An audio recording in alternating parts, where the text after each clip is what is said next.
Well, if Noah saved all the animals, who saved all the plants? And so that's why I came up with the name of the Ark or farm. Is it, none of this to me of what we're doing here was planned, okay? Is that I see that all this is in response to what is going on around us. Well, when I bought it, is that I think in 1990, is that there was very, very few things here. It was all very inclined.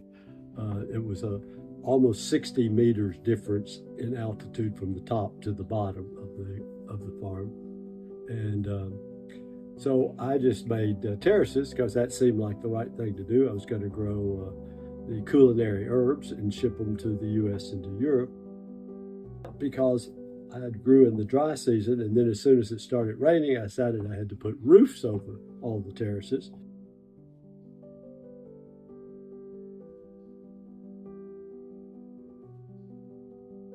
Earth in the tropics is very acid. It has a very low pH, usually around 4.5.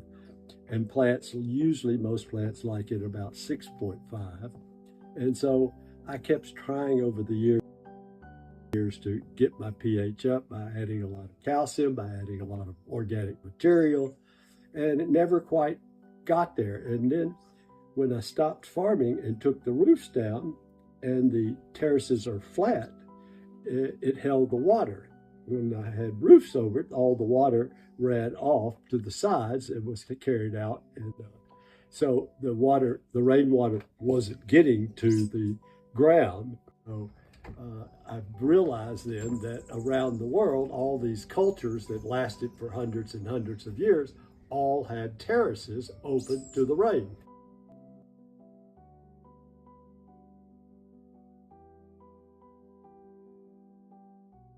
The original idea was I was just going to grow.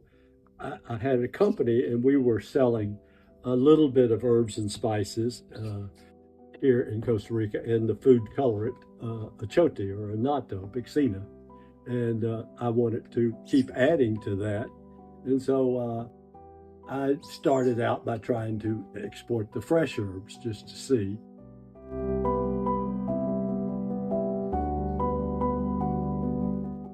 I was just growing plants. I call myself a plant collector. And I was growing plants, and I had lots of people that would visit me.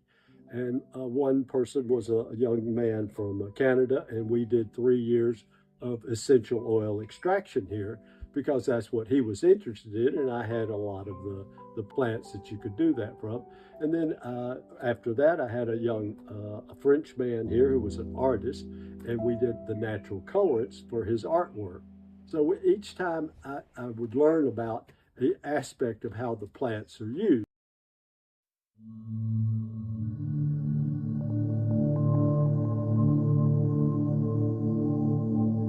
The garden in the center of this property where my wife and I would just plant whatever we could get and put in there, but it was all based on either herbs and spices and medicinal plants.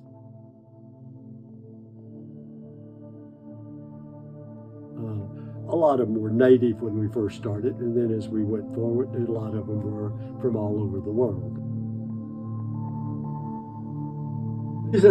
The reason we have a restaurant here was because I had talked to the Missouri Botanical Garden about them taking over this garden when I die, and I wanted to know if that was a possibility.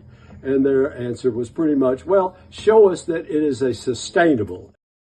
In the early 90s is that I started doing a lot of medicinal plants because I was just curious about why we had to do all these pharmaceutical products.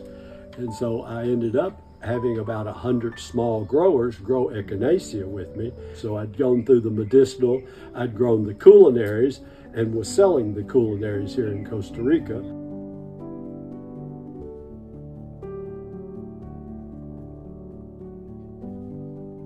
But I got more and more interested in how the world was using these plants and why how did we learn about all these? And eventually I learned that, hey, these have been people have been doing this for thousands of years now, and we just keep forgetting and have to relearn all the time.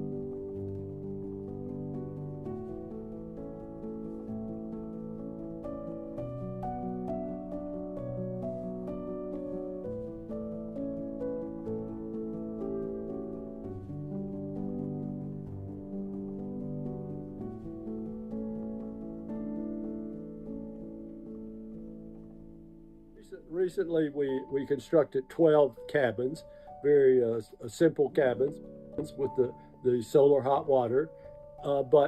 We did that for two reasons. One, we're still looking to be financially sustainable, and so that was a good way, another source of income. And two, now we can have workshops. People can come and stay 2 or 3 days here in the garden and learn how to use a lot of these products, learn how to grow them, how to plant them, how to reproduce them, and how to process them for use.